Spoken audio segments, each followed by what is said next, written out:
RMC, After Espagne. Nicolas Gilas. L'After Espagne est là sur votre appli, sur la chaîne YouTube de l'After Foot, sur l'After Foot TV. On s'abonne, on lâche des coms, on lâche des likes et on participe au débat. Dans cet épisode, on envoie Carlo Ancelotti. Est-il le GOAT, le meilleur des entraîneurs de l'histoire du Real Madrid? Ils sont déjà des GOATs. Non, pas toi. Fred Hermel. Ça va, Fredo? Voilà, Ticos. Non, mais il est un peu jeune encore, lui, c'est un GOAT en devenir. Voilà, Loïc Moreau. En fait, quand on dit que t'es un GOAT, c'est déjà que t'es un peu dépassé, quoi. Ça me fait un peu peur. En tout cas, vous avez l'odeur des GOATs. Déjà. Tu rigoles, Hermès. Fred Hermès, sur le toit. Fred Hermès. Ouais, c'est la famille. Excellent. Vous êtes habillés pareil, dis donc, vous êtes concertés avant de venir? Ouais, on est sponsorisé par T-shirt pas cher. Par T-shirt pas cher, bleu marine. Tatouage aussi au même endroit, pareil. Oh là, mais qu'est-ce qu'il... Oh là là, mais il y a que les cheveux, au fait, pour vous différencier. Oui. Les cheveux et les lunettes, on dirait un qui est. C'est bon. Alors, c'est la nouvelle qui secoue les merengues. Carlo Ancelotti est en partance du Real Madrid. Il était très proche du Brésil, le sélectionneur italien, qui s'est vu proposer finalement un poste en Arabie Saoudite avec un salaire annuel de 50 millions d'euros. Tiens, juste petite parenthèse là-dessus, on va partir là-dessus avant de parler du thème de ce podcast. Là, je lisais les dernières infos en Espagne. Apparemment, on parle d'une offre de 800 millions d'euros pour Vinicius plus Carlo Ancelotti. Les Saoudiens, ça, ils mettent le pactole pour les deux, quoi. Ouais, Vinicius, a priori, va prolonger au Real. Apparemment, ça traîne l'histoire. Oui, hein. ça c'est traîne, 2027, mais bon, la fin de contrat. Il attend de voir un peu qui sera le prochain entraîneur et tout ça. Mais a priori, Vinicius est bien entouré. Hein, bien entouré. C'est des gens bien, c'est-à-dire c'est pas des gens qui ne pensent qu'à l'argent, qui pensent à la carrière. Donc ça, c'est plutôt positif, hein, parce que sinon, il serait déjà parti. Hein. Toi, tu le vois pas partir? Moi, je ne le vois pas partir. Moi, je me dis, là, on parle de telle somme, ça me paraît fou. Mais... Non. Bah, oui, mais à un moment, on lui promet 1 milliard sur 5 ans de salaire. Donc 250 millions, 200 millions par an de salaire. C'est pas mal, non? Mais non, mais c'est du n'importe quoi. Il en gagne déjà 50. Ça sert à rien. En fait, il y a la différence. Elle est ridicule. Mais voilà. Donc, ne serait-ce que ça. Après, moi, je sais. Enfin, moi, il se trouve que je reviens d'Arabie Saoudite. Et t'as pris combien? Moi, j'y suis allé en vacances, voilà, parce que c'est un pays qui m'intéresse. Cette culture m'intéressait énormément. Alors, j'ai parlé beaucoup de foot avec plein de gens, etc. Ils continuent le projet. Le projet. Ils mettent beaucoup d'argent, même si c'est pas très rentable pour l'instant, parce que tu vois, le club de Cristiano Ronaldo a rien gagné pour l'instant. Al-Nasser, ouais. Mais ils ont été éliminés en demi-finale de Ligue des Champions la Champions asiatique et tout ça, mais ils continuent. Et c'est vrai que avant d'y aller, je me disais, mais c'est fou d'aller s'enterrer là-bas. Non, la vie est plutôt sympa là-bas. Ouais. Même quand t'as pas d'argent, mais quand t'as de l'argent, elle est très sympa. Donc c'est pas non plus. Alors, footballistiquement, ça sert à rien. Humainement, c'est pas l'enfer. Hein. Ouais. T'en penses quoi, toi? T'y crois, toi? Moi, je t'avoue que j'y crois de plus en plus, à l'histoire Vinicius. Alors, en tout cas, Ancelotti, j'y crois vraiment maintenant. Hein. Ouais, mais en fait, ce qui m'a surpris, c'est que j'étais quasiment persuadé qu'il allait aller au Brésil. Tout était aligné, en fait, pour qu'il y aille. Donc, apparemment, ça s'est joué aussi à une question d'oseille. Florentino Pérez qui voulait pas le libérer comme ça, machin. Donc, effectivement, là, la piste saoudienne, elle a l'air de prendre un peu de poids. Bon, t'as d'un côté le Brésil, qui est quand même, voilà. S'il faut choisir, il prend le Brésil. Moi, j'en avais parlé quand il y a eu la grosse rumeur il y a 2 ans. Il m'avait dit, mais moi, tant que je me fais pas virer du Real, je réfléchis pas. Après, si je suis viré du Real, le Brésil, pourquoi pas? Voilà, parce que t'as une échéance de ouf quand même. Quoi. Et puis il va pas reprendre de club. Il veut un autre rythme. Donc là, ça c'est clair. Après, l'Arabie Saoudite, le Real est très, très, très, très aimé en Arabie Saoudite. C'est le club numéro 1, même devant les clubs saoudiens. Ouais. Donc, Carlo Ancelotti qui arrive là-bas, ce serait extraordinaire. En plus, il serait pas obligé. Enfin, il peut continuer à vivre en Europe, quoi. Donc, voilà, écoute, en tout cas, on va voir. Alors, quoi qu'il en soit, il devrait vivre ses derniers matchs aux commandes du Real, Carlo Ancelotti. Et alors, les chiffres mentent pas, hein, Loïc. Hein. Carlo, il est dans l'histoire du club madrilène. Il ne mente jamais, les chiffres. Et quand on regarde le nombre de matchs dirigés par les entraîneurs des fiches de paye, quand même. du Real Madrid, pas faux. On a Miguel Munoz, dont on parlera un peu plus. Miguel Munoz, ça va bien. Oui, c'est vrai, je l'ai fait en français. Michel Munoz. Tu mets la langue entre. C'est comme pour le TH anglais. Tu mets la langue entre les. Munoz. Comme avec Miguel Munoz, c'est pas mal là. C'est excellent. Je tiens bien. Donc qui est le recordman des matchs dirigés à la tête du Real Madrid, 605 devant donc Carlo Ancelotti, 348 qui lui-même est devant une autre légende, Zinedine Zidane, avec 263 matchs. Et si on regarde, on juge aussi les entraîneurs par le nombre de titres, pas uniquement la longévité. Et là aussi, Carlo Ancelotti est numéro 1, 15 titres remportés avec le Real Madrid, 2 Liga, 2 Copa del Rey, 3 Ligue des Champions aussi, on y reviendra. Et il a donc dépassé Miguel Munoz, voilà, avec 14 titres, et Zinedine Zidane. Donc on a vraiment ce trio, donc on va débattre de qui est le meilleur entre ces trois-là à peu près, puisque je pense que... I feel good. Ouais. Alors on entre dans le vif du sujet. est-ce que pour toi, mais pour toi, Fred Hermel, Carlo Ancelotti est le meilleur entraîneur de l'histoire du Real Madrid? Je suis obligé de mettre de côté, ou en tout cas de tenter de mettre de côté l'amitié que j'ai avec lui, parce que c'est l'un des rares vrais amis que j'ai dans le football. Oui. Dans la vie? Non, dans la vie, en fait, j'ai pas d'amis, donc parmi les quelques personnes qui acceptent de parler avec moi, voilà, il fait partie de cela. Non, pour moi, c'est vraiment le plus grand. C'est vraiment le plus grand. Tu le mets devant Zizou, par exemple? Ouais. Pourtant, tu le kiffes aussi, Zidane. Oui, je vous expliquerai pourquoi tout à l'heure, mais je pense qu'il a... La grande réussite de Carlo, c'est d'avoir fait quelque chose qui est quasiment impossible, en fait. Il y a une expression espagnole qui dit « La segundas partes nunca son buenas ». Les deuxièmes parties ne sont jamais bonnes. Et lui, il est revenu, il a refait mieux. Il a fait mieux. C'est-à-dire qu'il gagne la Ligue des Champions avec le Real, il s'en va, il revient, il en gagne 2. Ouais. Waouh, ça. Ouais, c'est pas mal. Et surtout, il gagne la première avec Cristiano Ronaldo. Il gagne les 2 autres sans Cristiano Ronaldo. C'est vrai aussi. C'est-à-dire que tu peux mettre tout, parce que c'est facile de dire oui, c'est facile, tu gagnes parce que tu as Cristiano Ronaldo. Ouais. Mais il a gagné sans Cristiano Ronaldo. Alors justement, tu fais allusion, parce que parmi les 15 titres remportés par Carlo, il y a 3 Ligues des Champions. Et alors en C1, d'ailleurs, d'une façon générale, dans l'histoire de la Ligue des Champions, c'est le GOAT, Carlo Ancelotti. C'est le boss, ouais, clairement. 5 titres remportés par Carlo Ancelotti, 2 avec l'AC Milan et 3 donc avec le Real. Et puis si on reste vraiment focus sur la période Real, de toute façon, Fred le disait, il y a quasiment jamais eu d'impair, si ce n'est cette saison, puisque sa première, il gagne, donc en 2014, ensuite demi-finale en 2015, quand il revient en 2022, il gagne de nouveau, ça fait 2, la saison suivante, demi-finale, et la saison d'après, il la gagne encore. Voilà, donc il n'y a que cette saison où ils sortent effectivement de manière un peu plus précoce en quart de finale qu'on peut se dire que voilà, la campagne n'est peut-être pas à la hauteur des attentes, mais après on sait qu'au Real elles sont démesurées, les attentes, il faudra la gagner tout le temps, Fred, on est d'accord? Oui, ils viennent d'en gagner 6 en 11 ans. Voilà, c'est quand même pas mal. Quand ils pensent, et 6, dont 3 avec Carlo Ancelotti, donc voilà, je pense que... Alors parmi les 3 Ligues des Champions remportées par Carlo, avec le Real, il y a donc la décima en 2014, donc la première, et je sais que celle-là, Fred, elle est hyper forte symboliquement. Ouais, en plus j'étais à Lisbonne, Estado da Luz. Estado da Luz, oui, pas mal. C'est-à-dire, il faut voir ce que... c'est pas mal, il s'en sort bien. Il faut voir ce que ça représente. Ça faisait 12 ans que le Real n'avait pas gagné la Ligue des Champions. La dernière fois, c'était 2002, la fameuse volée à Glasgow de Zizou contre le Bayer Leverkusen. Et là, les mecs, il y avait une sorte d'obsession. Bon, mais puis sur ces 12 ans, il y avait plein de fois où ils étaient sortis en 8e de finale. Ouais, ça c'est vrai. On a tu vois, il y a contre la Roma, de Spalletti, chaque fois, ils se plantent. Contre Lyon. Contre Lyon aussi. À chaque fois, ils se faisaient taper tout le temps contre Lyon. Donc, et là, il y avait une sorte d'obsession pour gagner la décima. Il la gagne. Et donc, dans la culture populaire madrilène, dans la mémoire collective, il y aura toujours Ancelotti égale el entrenador de la décima, l'entraîneur de la décima. Parce que le chiffre est rond, parce que c'est... Puis parce que ça faisait 12 ans qu'il attendait. Il ne faut pas oublier qu'ils avaient attendu 32 ans avant de gagner la 7e. Et donc les gens se disaient, mais on est reparti pour 3 décennies sans la gagner en fait. Et Ancelotti casse cette mauvaise série de 12 ans sans la gagner, et puis il a ouvert les portes pour celles qui sont venues derrière. Loïc, je te pose la même question qu'à Fredo. Pour toi, c'est qui le GOAT des entraîneurs de l'histoire du Real? Carlo Ancelotti. Tu dis aussi Carlo? Oui, point, c'est terminé. Mais pourquoi? Pour tout ce qu'on a évoqué. Déjà, quand tu es le recordman du nombre de titres, pour moi, c'est. Il n'y a pas de hasard. Il n'y a même pas de débat. En fait, je ne sais pas pourquoi on fait ce débat, Nicolas. Je ne sais pas. C'est quoi ta actuellement? Allez, on a. Pour donner du boulot, parce que tu fais rien. Voilà. Il fait beau là, non? En vrai, voilà, il a la légitimité partout. Effectivement, il a le 2e nombre de matchs dirigés. Comme disait Fred, il fait 2 passages. Les 2 passages sont quand même remarquables, tant au niveau du titre. Mais c'est marrant parce que depuis tout à l'heure, vous me parlez de titres, de stats. Il y a quand même un truc que vous n'avez pas évoqué, notamment toi, Fredo. Mais il y a aussi l'aspect humain. Moi, j'ai eu la chance de le rencontrer plusieurs fois quand il était au PSG.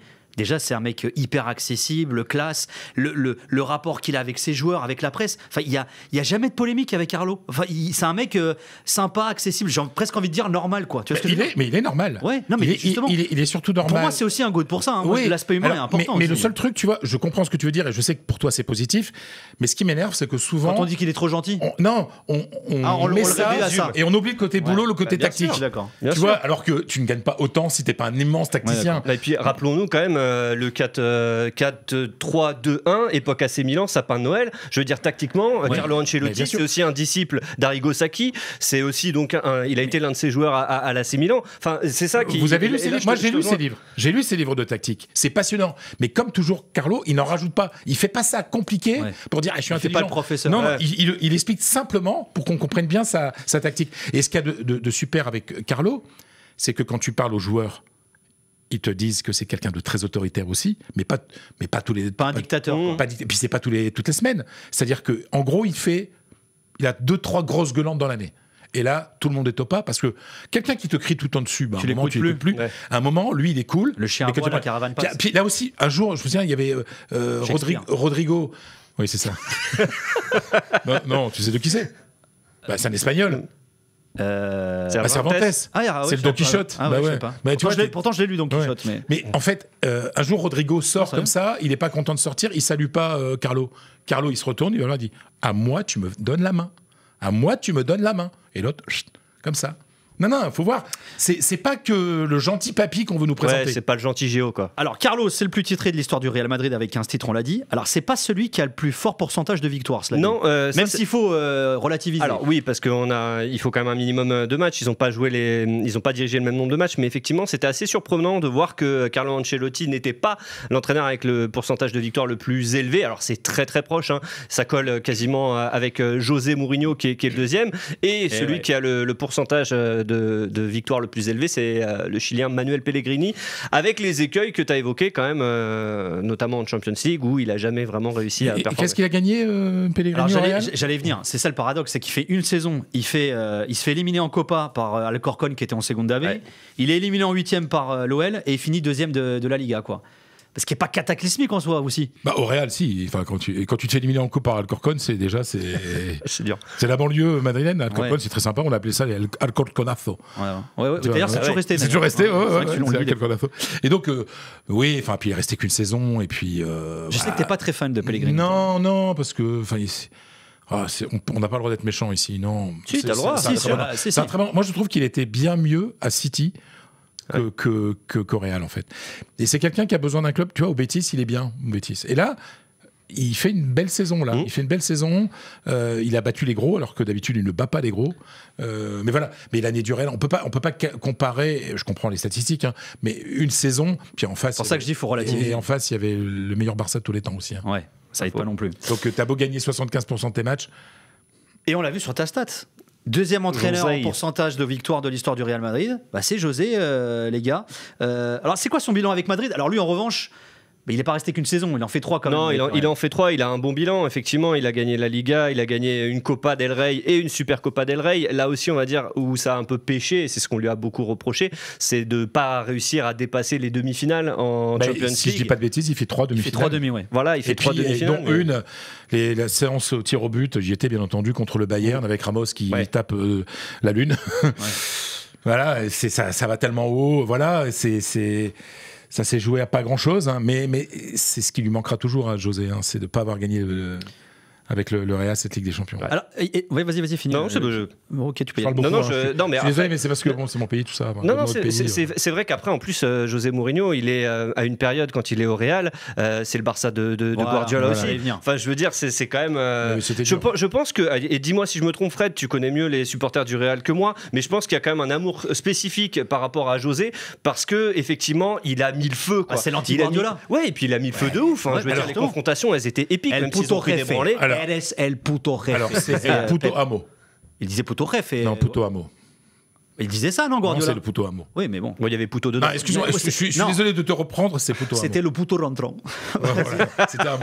Non, mais en fait, ce qui se passe, c'est qu'aujourd'hui, tu as en gros 30% des supporters du Real qui considèrent que Mourinho est le... Ah ouais? Ah oui, mais c'est hallucinant. Malgré l'échec en Champions. Mais tout ce qui est arrivé derrière, c'est grâce à lui. Oui. Mais tu sais pourquoi? Parce que il n'était pas dans le politiquement correct qui souvent s'impose au Real, même si ça a un peu changé dernièrement.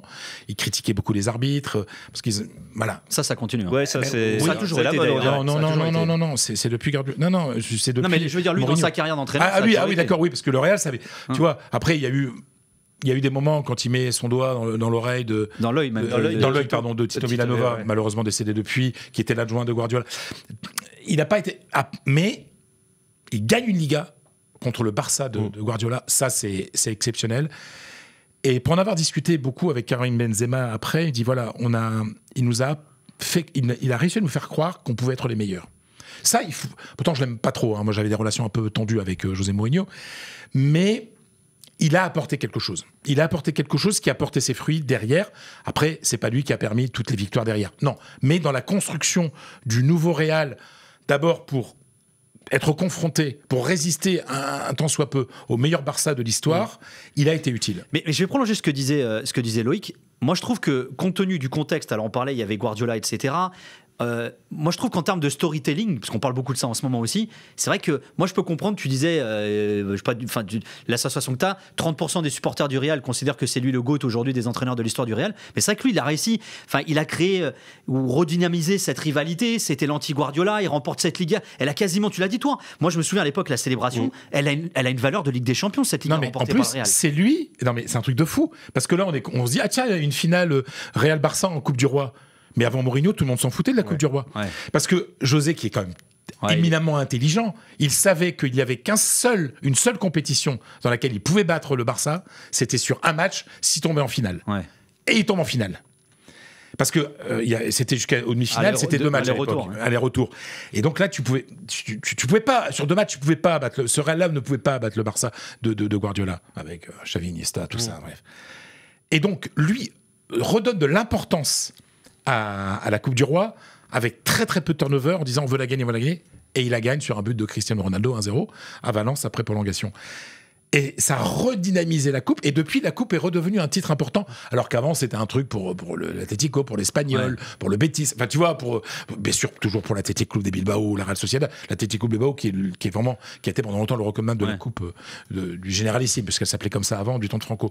Donc, il a apporté, quoi qu'on en dise, même si on l'aime pas, il a laissé sa trace au Real Madrid et dans le football espagnol, José Mourinho. Et alors, il y en a quand même un autre, dans l'histoire du Real, comme entraîneur qui a marqué l'histoire, Zizou, Zizou, alors lui, son palmarès, voilà, il est incroyable aussi. Il est dingo, effectivement, 2 Ligas, 2 Supercopa, 3 Ligues des Champions, enfin c'est 2 Supercoupes de l'UEFA, 2 Coupes du Monde des clubs. C'est en termes de palmarès, effectivement, et en termes peut-être d'aura.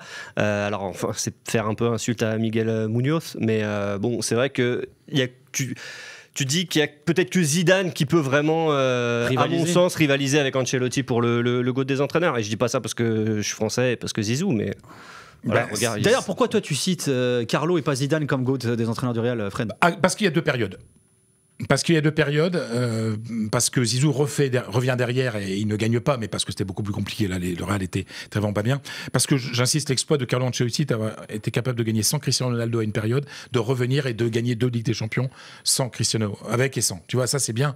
Ouais, mais c'est Zidane qui fait la transition aussi. Zizou, il fait 3 Ligues des Champions de suite. Personne n'a réussi ça dans l'histoire. Ouais. Enfin, il faut se rendre compte de ce que ça représente, d'autant plus qu'il y avait quelqu'un qui me racontait, quelqu'un qui touche tout le temps dans les avions du Real Madrid, qui racontait que quand il gagne la décima, l'avion, les joueurs sautaient tellement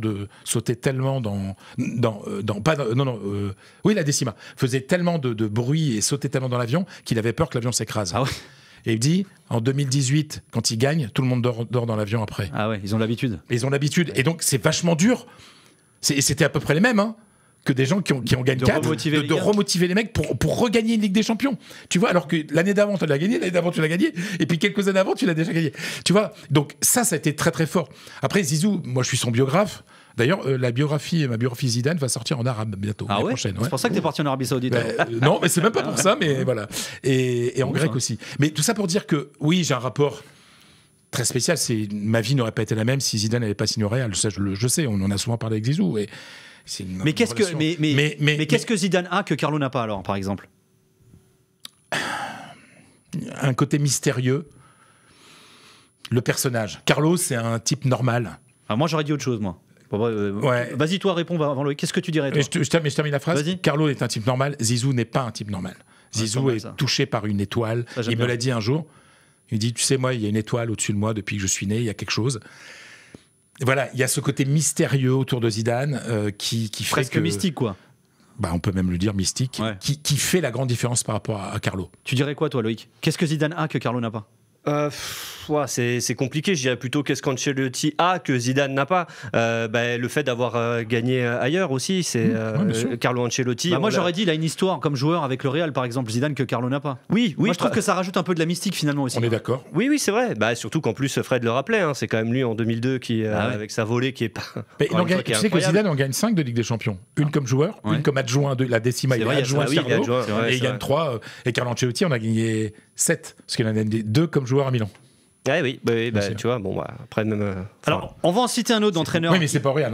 Non, mais c'est dingue, malgré tout, c'est dingue, il n'y a pas que le Real non plus. On va s'arrêter sur un autre entraîneur qui a aussi marqué l'histoire du Real Madrid. Alors lui aussi d'ailleurs en tant que joueur, en tant qu'entraîneur, c'est Vicente Del Bosque qui est l'un des entraîneurs qui a dirigé le plus de matchs avec le Real Madrid d'ailleurs. C'est le 4e plus capé de l'histoire du club, là, avec aussi un joli palmarès, une jolie armoire à trophées, 2 Ligas, une Super Copa, 2 Champions League, une Super Coupe de l'UEFA et 2 Coupes intercontinentales. Et c'est vrai que Vicente Del Bosque, début des années 2000, avant les passages d'Ancelotti et de Zidane, c'était peut-être celui qui était considéré déjà à l'époque comme le GOAT des entraîneurs. À mon sens, il a été détrôné entre-temps, mais...